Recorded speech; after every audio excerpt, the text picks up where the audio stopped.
Hello, this is TVWAN News. Thanks for joining us.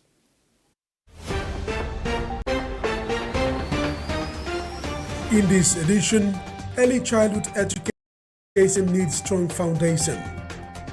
Police petitioned over Sak Valley deaths, and King's Baton relay continues journey in PNG.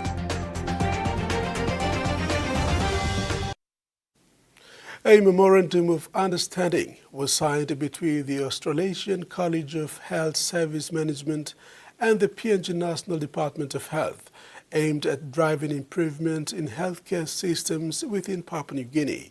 The MOU, signed at the annual Asia-Pacific Health Leadership Congress in Darwin, Australia, focused on supporting PNG health leaders to engage with regional and international peers and professional networking in order to establish an official PNG branch of ACHSM.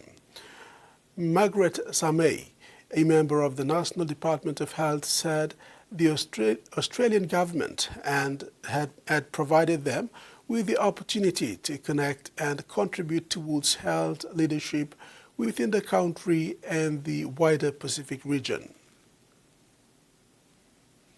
Behind a well-performing school is the Good Student-Teacher Bond.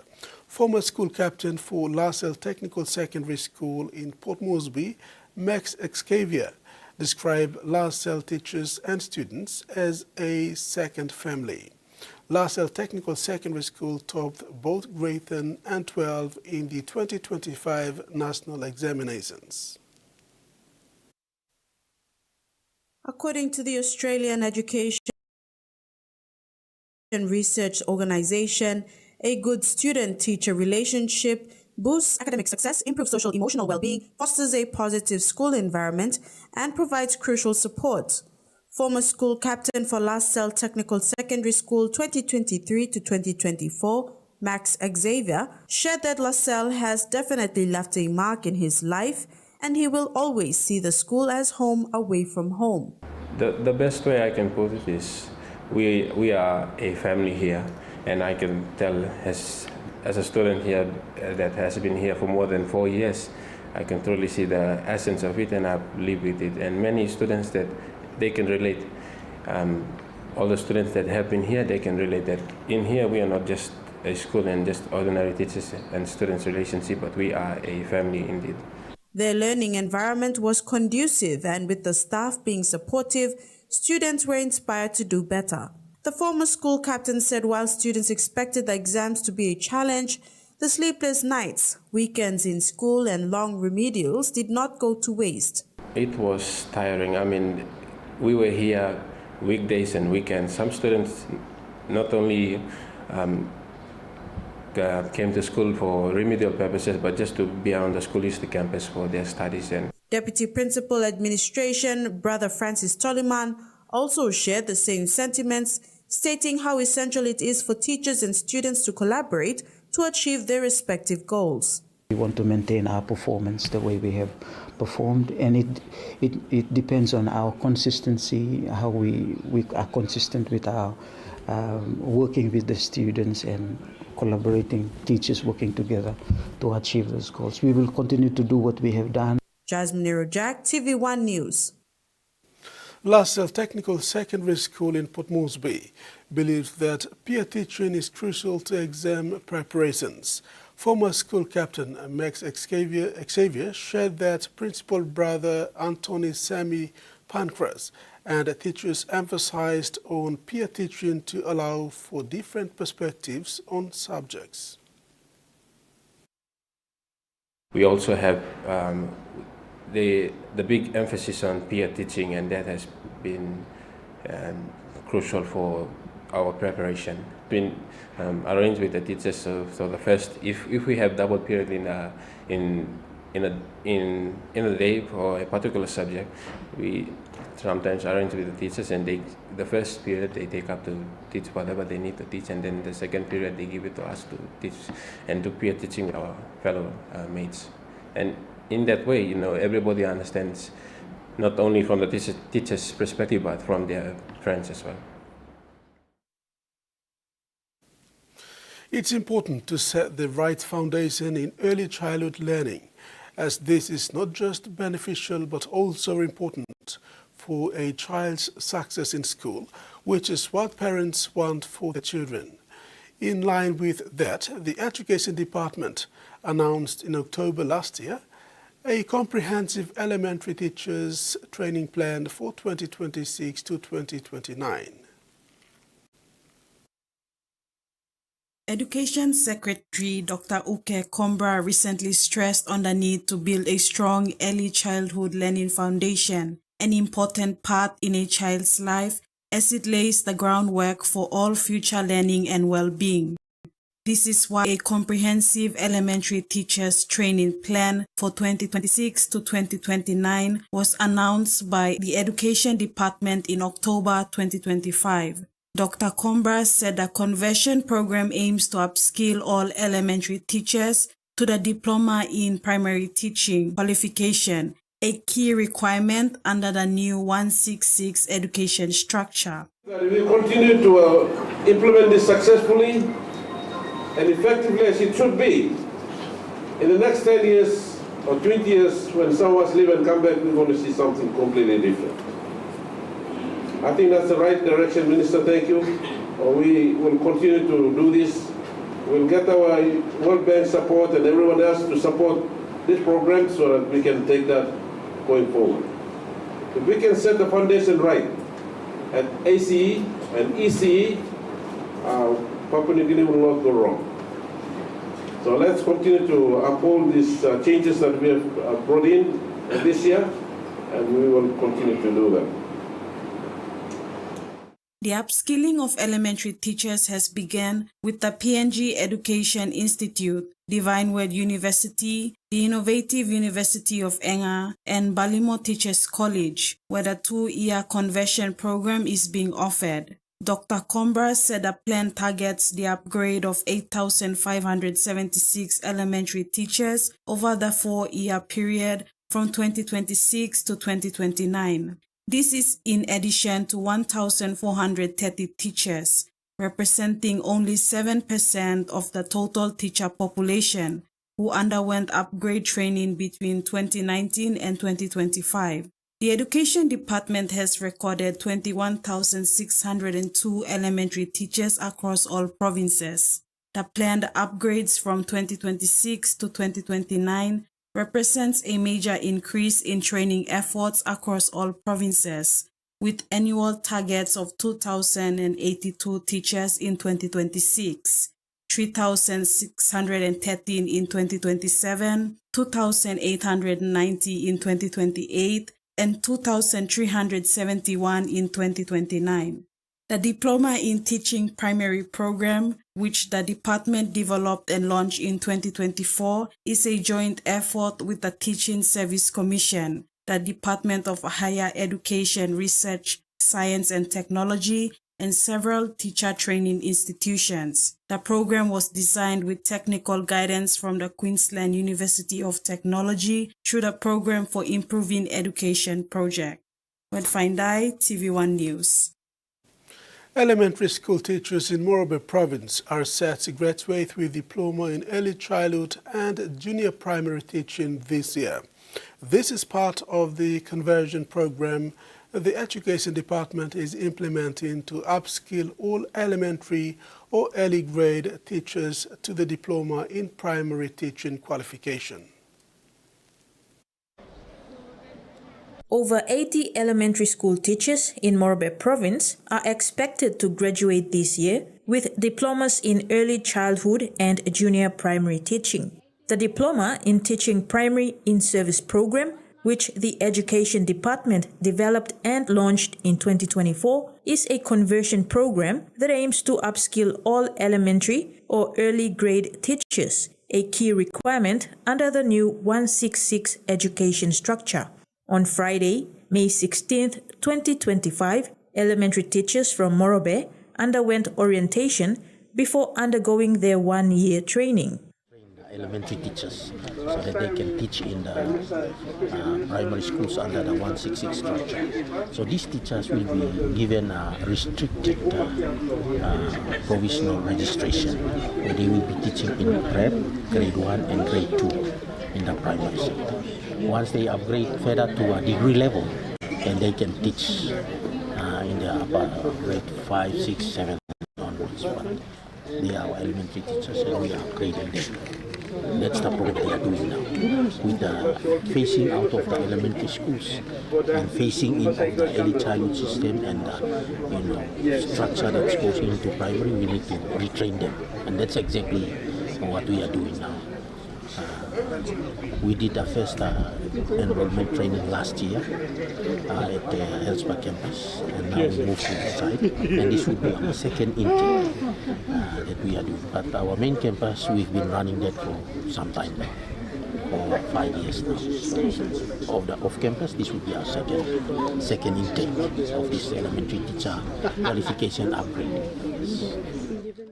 Dr. Niofa explained that this is the second batch outside of the Morobe Early Childhood Teachers College campus at Hellspark in Finschhafen district. Most of them are grade 12 school leavers who have been appointed by their respective communities to take charge of the elementary schools in the rural districts of Morobe. Kamela Guare, TVWAN News. This is TVWAN News. Stay tuned, we'll be back with the day's other stories after the break.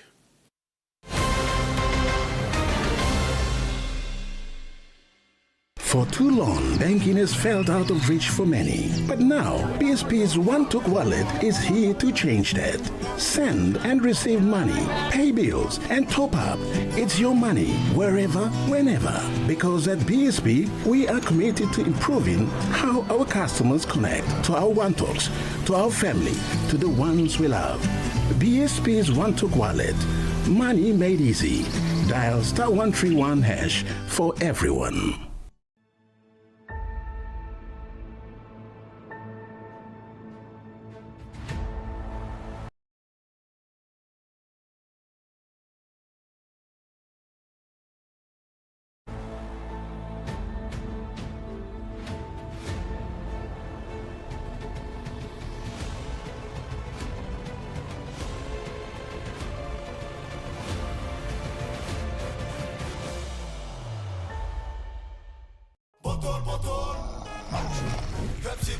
Tell him shorty come get it in. Come grind on me, but met it in. Mommy get loose, get loose, get loose. Pepsi in my hand, ice cold, no excuse. I tell him who's gonna bring that groove down. Pepsi with the fresh sound. Tell him who's gonna bring that groove down. Pepsi with that fresh sound. Pepsi, give me some Pepsi bottle. Pepsi, you like it? Pepsi, you like it? Pepsi bottle. Long year 2024, 7 baby i born one time HIV. HIV ikan go long baby long triple rot. Time bel mama ikat HIV, long time long karing baby, na time baby isusu. Tasol yumi can help him bel mama, long look out him baby inside long bell. Go quick time long bel mama clinic, na kisim antenatal check. Time yumi panim sick HIV area, o time bel mama i positive penis, early treatment ikan save him baby. Give him baby healthy start long life. Stop him spread long sick HIV igo long baby. This latok sawe ikam long National AIDS Council Secretariat. Meet UmiPay, your digital wallet from TISA Bank. Your gateway to seamless transactions. Withdraw cash anytime at your nearest TISA agent. Send money to family and friends. Hello, son. Anytime, anywhere. Top up and pay with just a scan. From taxis to coffee and small businesses, UmiPay makes every payment simple. UmiPay, powered by TISA Bank. The longer the rescue takes, the chances of finding any survivors grows less.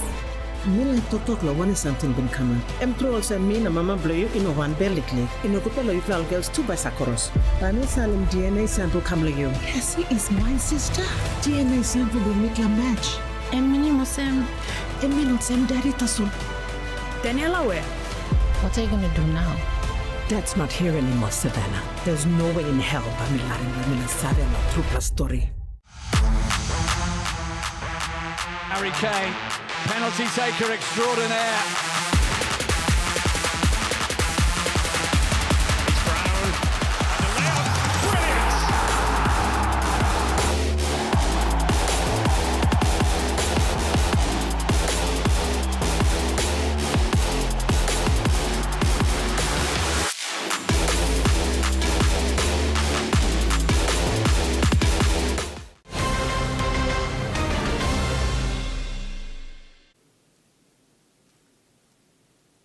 Welcome back. The Office of the Police Commissioner of the Royal PNG Constabulary, the Office of the Enga Provincial Police Commander, and the Enga Provincial Government have been given 3 days to respond to parts of a petition surrounding the alleged killing of civilians in Sak Valley on the morning of January 2nd, 2026. The petition, with a list of demands, was presented to the 3 parties yesterday in Wapenamanda, Enga Province. The people and leaders of Sak Valley say the special police operations there on January 2nd was suspicious, despite the acting police commissioner Samson Kua labeling the operations as intelligence-driven and targeted at armed individuals. The leaders presented a petition in Wapenamanda on Thursday, demanding a response within 3 days. Topping the list of 7 demands is the call for the establishment of an independent commission of inquiry into the alleged deaths and injuries caused to civilians during the operation by members of Kumul 23. The other 6 demands, some of it to be met within 3 working days, include the immediate investigation by the Criminal Investigation Division officers into the alleged killings and injuries,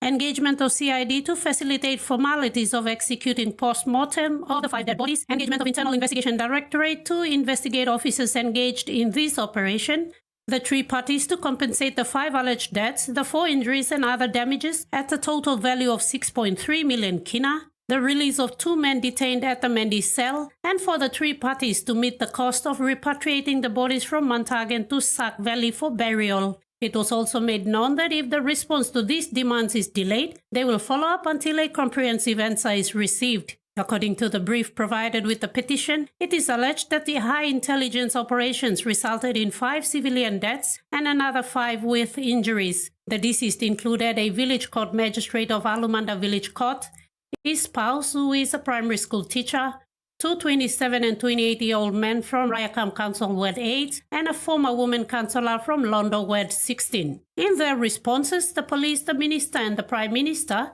defended the operations and said police utilized high firepower upon being ambushed as they tried to find a way out of 3 roadblocks set up by relatives of the suspects. Details of those stories can be read on TVWAN online via the links showing now on the screen. Ruth Rungula, TVWAN News. Poroman Walkabout One Time or Men as Allies program has been presented by the Business Coalition for Women at the Australasian Aid Conference in Canberra.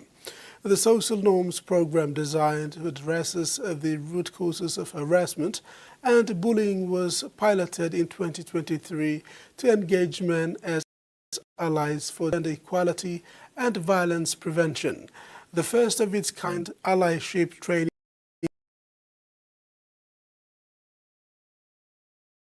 and mentoring program was designed by and for men to create safer, respectful workplaces in PNG's private sector. Due panel discussion at the December 2025 conference in Australia, BCFW Executive Director Yvonne Kennedy shared emerging insights on how to address harassment and bullying in workplaces in Papua New Guinea.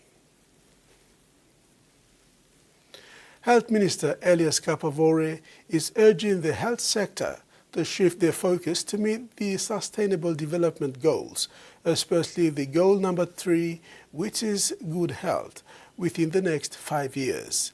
Minister Kapavore made this call during the takeover of the National Department of Health Secretary position on Wednesday, 8 January 2026.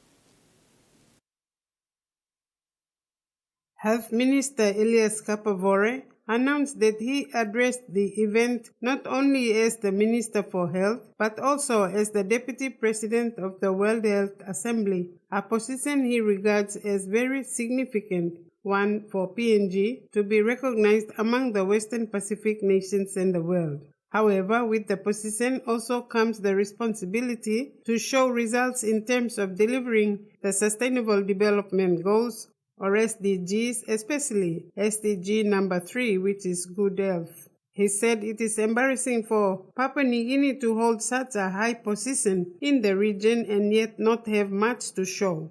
Since Papua New Guinea signed up to the United Nations in 1975, it has not been able to achieve much in terms of achieving the SDGs, especially in the health goal. While calling on all health stakeholders to perform, he demanded that provincial health authorities must perform and produce results, as they have been allocated sufficient funding in this year's budget. He admitted that over the years, there have been obvious hindering factors such as management incompetency, inefficiency in delivery mechanisms, especially lack of infrastructure, lack of sufficient health sector funding, and lack of qualified human resources in the right positions. To address these issues, Minister Kapavore has called on the Health Department to form a Health Management Committee to monitor the implementation of SDGs and other requirements. Thus, the appointment of the new secretary is fulfilling one of the requirements, that is, to have improved management and qualified human resources to carry out the task at hand. Frida Kana, TV1 News.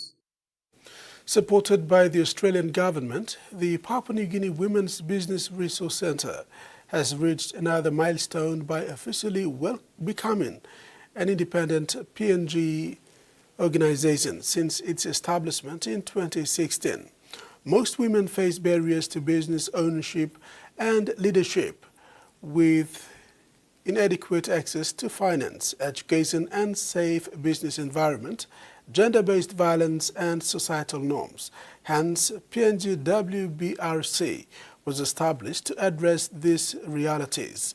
The signing of the agreement in November last year with Australia's PNG Women Lead program will receive direct funding from the Australian government and will support PNG WBRC programs until June 2027.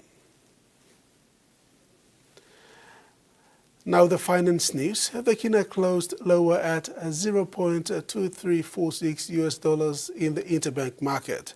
At Bank South Pacific, our kina was buying $0.2271, $0.3359 Australian dollars, €0.1867 and 35.34 Japanese yen.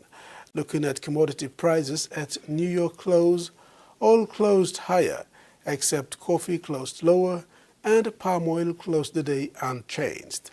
And on the stock market, the Dow Jones closed higher, ASX closed lower, and all ordinaries closed lower as well. You are watching TV1 News. We'll have news making headlines overseas. When we come back, stay with us.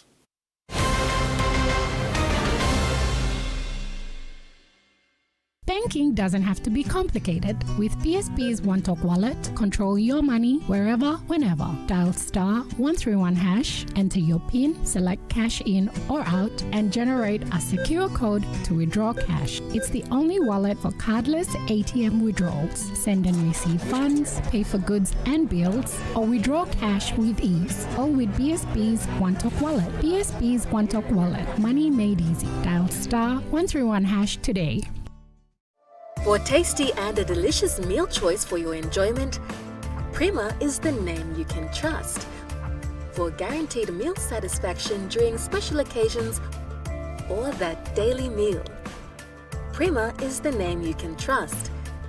Yes, it is. Safe to eat, quality assured, and undoubtedly satisfying. Available at your nearest wholesales or supermarket stores. Prima always tastes great. Hey, do you know that Cellmoney gives you twice the Digicel credits you recharge when you top up your phone with Cellmoney? Yes, I have the good news. So now I put 3 kina in my phone. I receive 6 kina credit. Well, that's why now I like to top up 5 kina, because I receive 10 kina. And then I use my credits to call, send text, or get data. Let's go to a Digicel store or Cellmoney agent today. Deposit money in your Cellmoney wallet to top up and receive the double credit. Dial *888# to do it all with Cellmoney. Cellmoney, do it all with Cellmoney. Did you know that you can get the latest updates on what's happening on the DTV app? 1. open the DTV app. 2. Go to the profile on the upper right-hand corner of your screen and scroll down to push notifications. 3. Turn it on and you're good to receive notifications on the latest sports, TV series, and movies. DTV, your TV on the go.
On ESPN is happening now. We don't know who's going to catch fire or who will shock the world, but we do know that for tip-off, Christmas, finals, and everywhere in between, ESPN is your home for hoops.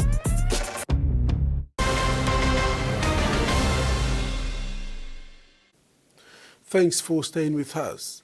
Vanuatu police have arrested 8 suspects after an armed robbery at the nation's main airport last month. Police say 3 people in white hazmat suits held up a truck in broad daylight and made off with $600,000 in cash in what's said to be the Pacific country's first organized armed robbery. The brazen haste at Port Vila International Airport on December 29th has stunned Vanuatu and become the talk of a nation unused to such overtly public acts of crime. Vanuatu's police commissioner says the investigations continue and that the charges to be laid will be clarified at a later date. After weeks of constant rain, North Queenslanders are now watching anxiously as a possible cyclone makes its way towards the region. The system will impact the tropical coast and threatens to heap more misery on flood-ravaged communities inland. Off the North Queensland coast, a storm is brewing, threatening to dump 250 millimetres on rain-weary communities. She's pretty ordinary, mate. Yeah, she's a bit of a worry. In Townsville, people are busy filling sandbags as the tropical low, which could form into a cyclone, approaches. Hopefully the cyclone doesn't actually, hopefully it's just a big wet and not... Last year was pretty full on, so this year's got to be an improve. The system is expected to make landfall on Saturday. It's bringing strong winds and more heavy rain. That rainfall is likely to lead to both flash and riverine flooding, so a flood watch is current for catchments on the North Triple Coast and the Herbert and Lower Burdekin districts. In Cairns, shoppers are stocking up on essentials. The roads might be closed too. Yeah, no, I got it covered. Of greatest concern is where the storm goes next. Modelling showing it could head inland from Sunday over the already flooded northwest. It is a bit scary. Well, it's very scary actually. Estimates are 30,000 cattle have been lost to the floods, which will continue to rise until floodwaters recede.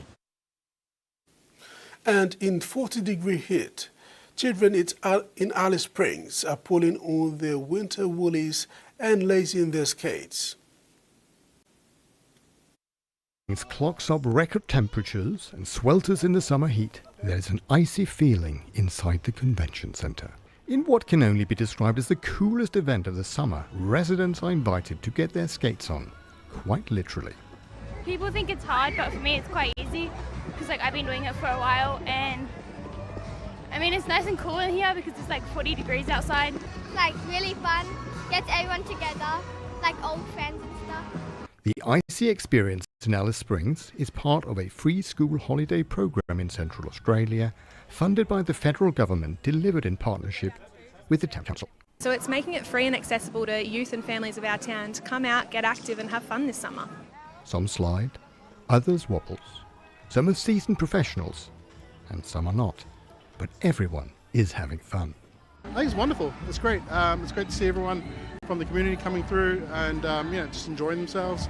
The 6 weeks programme offers a range of activities for young people in Central Australia, with 3 of them on ice. There's so much to do this school holidays. There's not something you can't do every day of the week. Chilling it might be, but the council is not skating on thin ice with this initiative.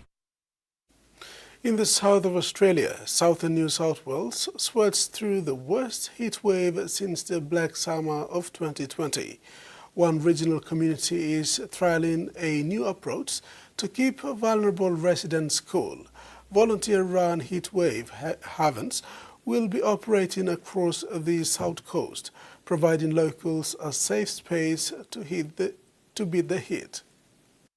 Life Church in Morobe, one organisation is prepping for the heatwave.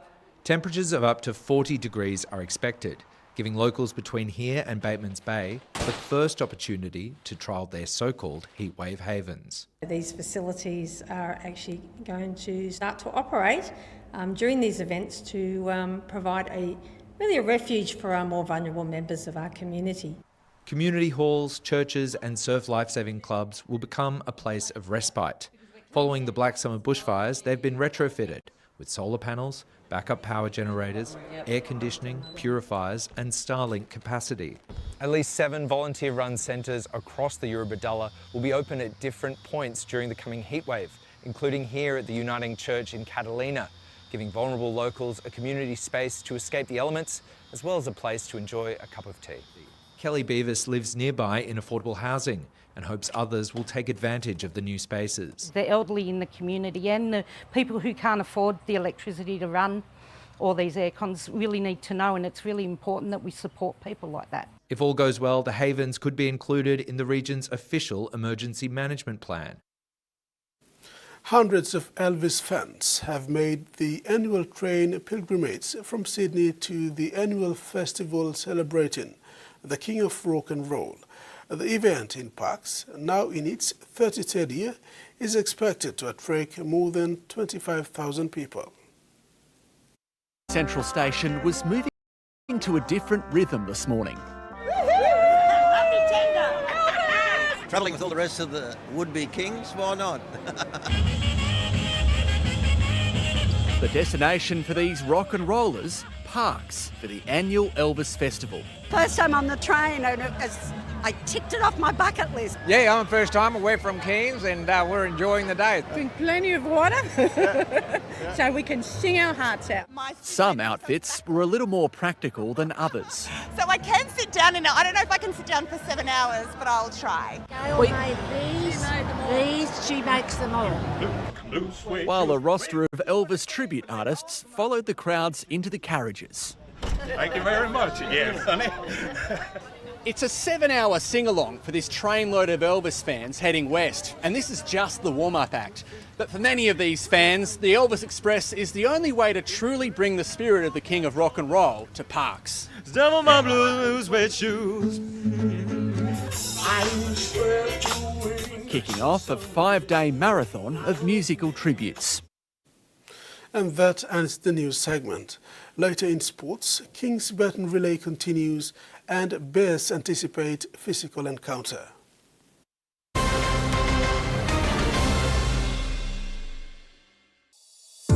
Missing the headlines that matter the most? Only one better way to stay up to date. TVWAN Online. One click on tvwan.com.pg. Access PNG's breaking news, top stories, international news, and the latest in sports and entertainment. Visit tvwan.com.pg wherever you are in PNG and bookmark it to your home screen. TVWAN Online, the news source you can trust, just one click away. A Hollywood thriller at the racecourse. And what a story this is for Wrexham. Drifted in again by Alanga, yes! Lethal finish in Forest's favour. Left off for Wrexham. Morris night. Welcome to Wrexham. Before they were global icons, they were future stars. Talent in abundance. The next generation of international cricketers are ready to announce themselves on the biggest stage. They'll be talking about him all round the world. As 16 teams head to Zimbabwe and Namibia in search of World Cup glory. The ICC Under-19 Men's Cricket World Cup 2026 begins. What is this place? Experiments, mutations, crossbreeding. It's where it all happened.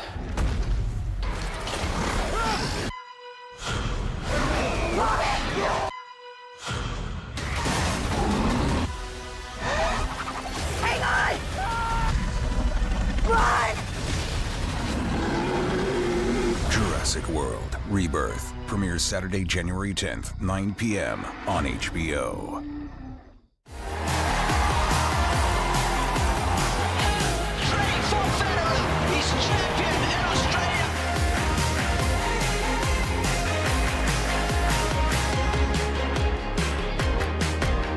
Got mad very quick. The pressure can be your biggest enemy. My goal to be the best player in the world.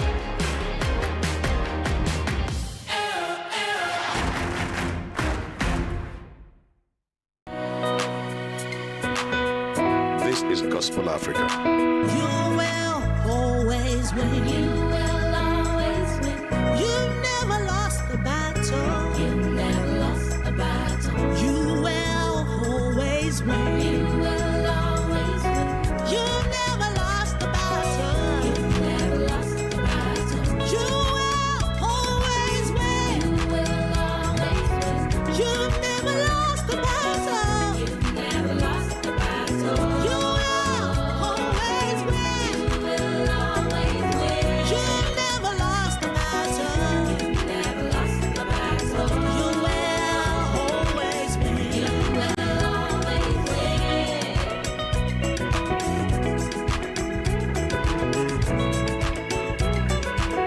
You will always win. This is Gospel Africa.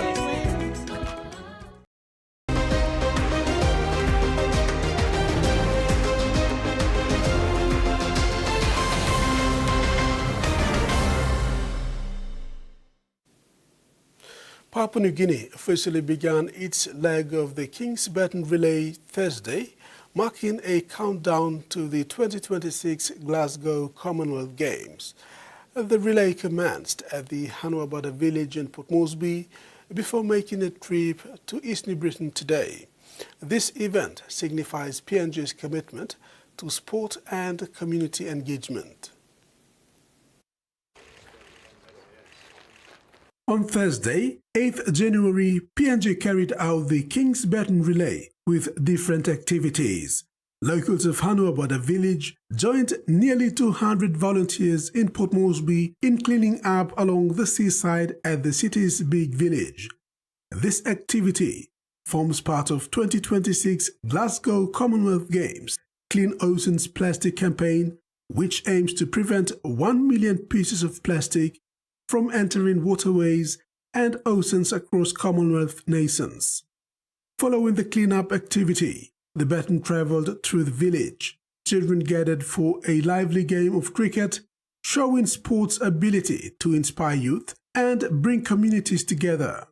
The first day of the baton relay concluded on the high note before the baton was taken to Kokopo and Rabaul today for the relay to continue. The relay began on Buckingham Palace on Commonwealth Day, Monday, March 10, 2025, when His Majesty King Charles III placed his message into the baton. The baton came to PNG through the Solomon Islands yesterday and will stay in the country until January 13th before it continues on to Nauru. The global journey of the baton relay will span over 500 days, reaching every Commonwealth nation before culminating at the opening ceremony of the Games in July and August 2026 in Glasgow, Scotland. The King's Baton Relay is a long-standing Commonwealth tradition that connects nations in the lead-up to the Commonwealth Games. PNG as a member of Commonwealth nations, have been participating in the Commonwealth Games for years. 5-4 Bears captain Moses Kulai is big on showcasing good sportsmanship as his men prepare to take on the South City Rams in the NCD Governors Cup Grand Final tomorrow at the Sir Hubert Murray Stadium.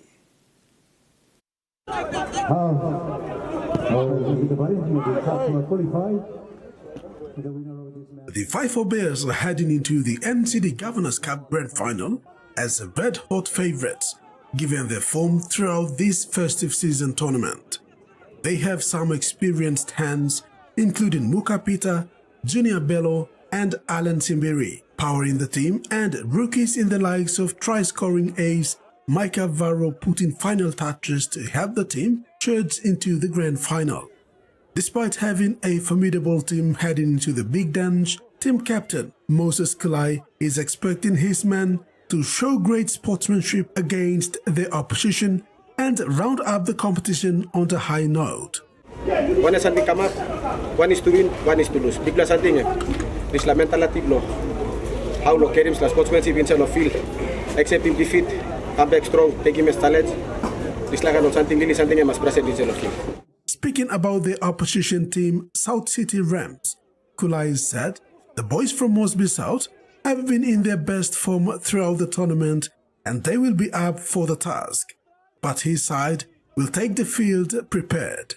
Expectation to me, no ba andal all boys to me lo. Only two, I'm more strong than Mangi. All told play come this far. But lo side all boys and preparation to come good straight. We believe I'm like you good challenge on them. All boys lo, South City Rams. Both City Rams and Bears have some entertaining footballers in their teams, and those players will put their skills and talents on full display on the big stage. This matchup is shaping up to be a top one with a lot on the line. Winner walks home with the NCD Governors Cup and a staggering 100,000 kina cash prize. Cup runners-up and the grand finalists in plate and bowl divisions will also take home some cash prizes and trophies.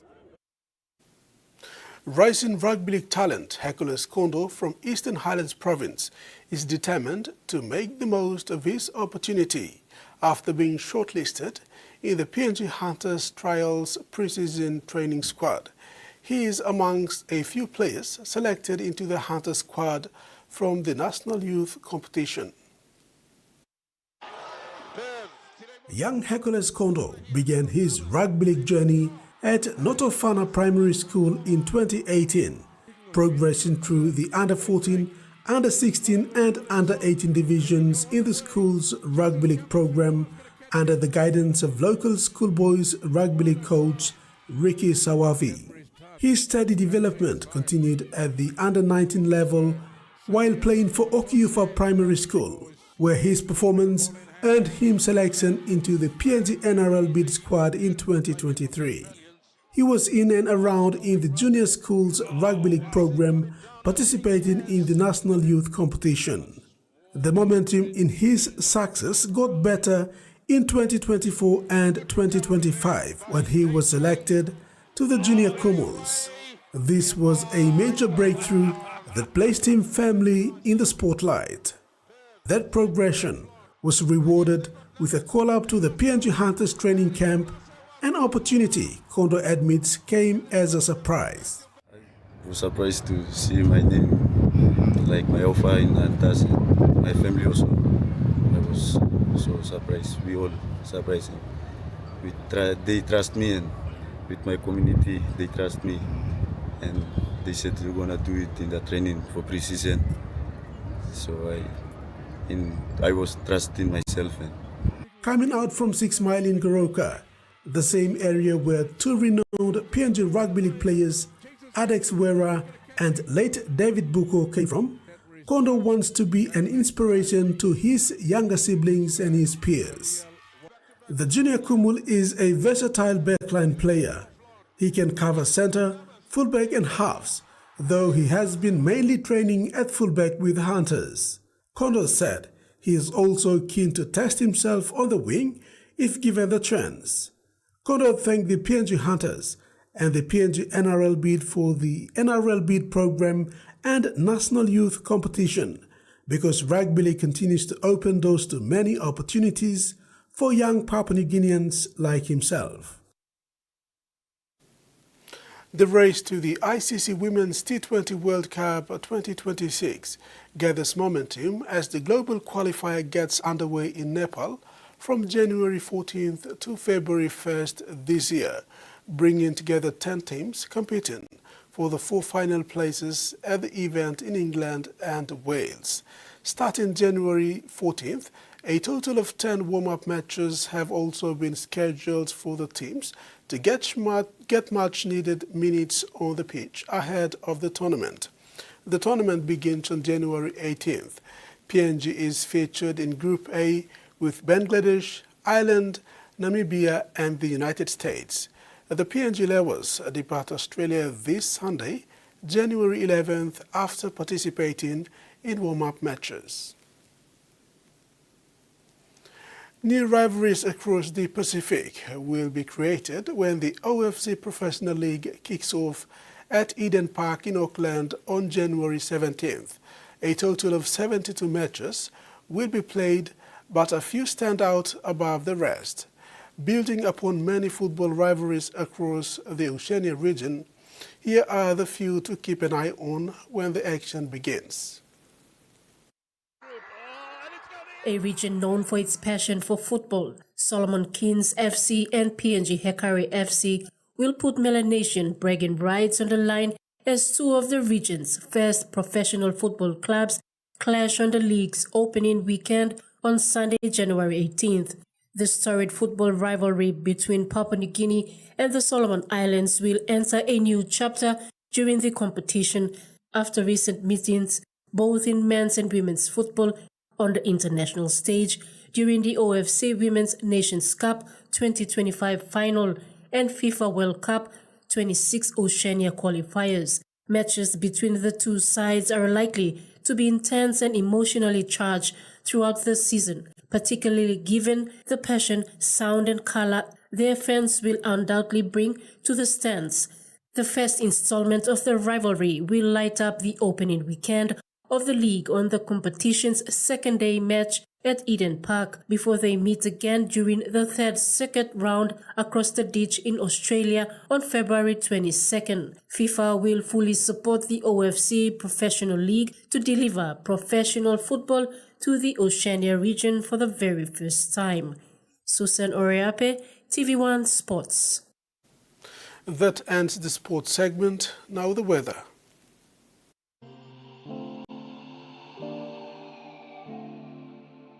Southern Port Moresby, cloudy periods with possible few showers. Alatau, partly cloudy to cloudy periods with rain showers and possible thunderstorms. Mamase, Medang, mostly cloudy with chances of few showers and possible thunderstorms. Wewak, partly cloudy periods with some rain showers. New Guinea Islands, Lorengau, partly cloudy with few showers. Kimbe, cloudy with rain and thunderstorms. And Highlands region, Mediterranean Wabeg, cloudy periods with some rain showers. Ocean forecast for PNG areas for the next 24 hours. Coral Sea, seas rough with northwest winds of 25 to 33 knots, reaching 40 to 50 knots at times. Solomon Sea, seas moderate to rough with northwest to westerly winds of 10 to 50 knots, reaching 20 to 25 knots at times. Bismarck Sea, seas moderate to rough with northwest winds of 15 to 30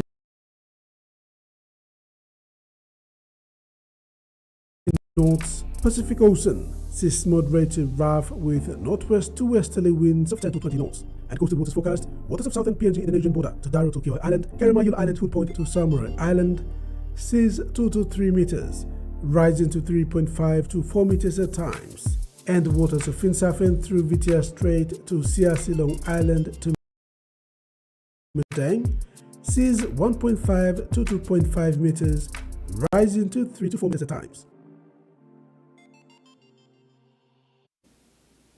And that wraps up the news tonight. Have a top weekend. Good night.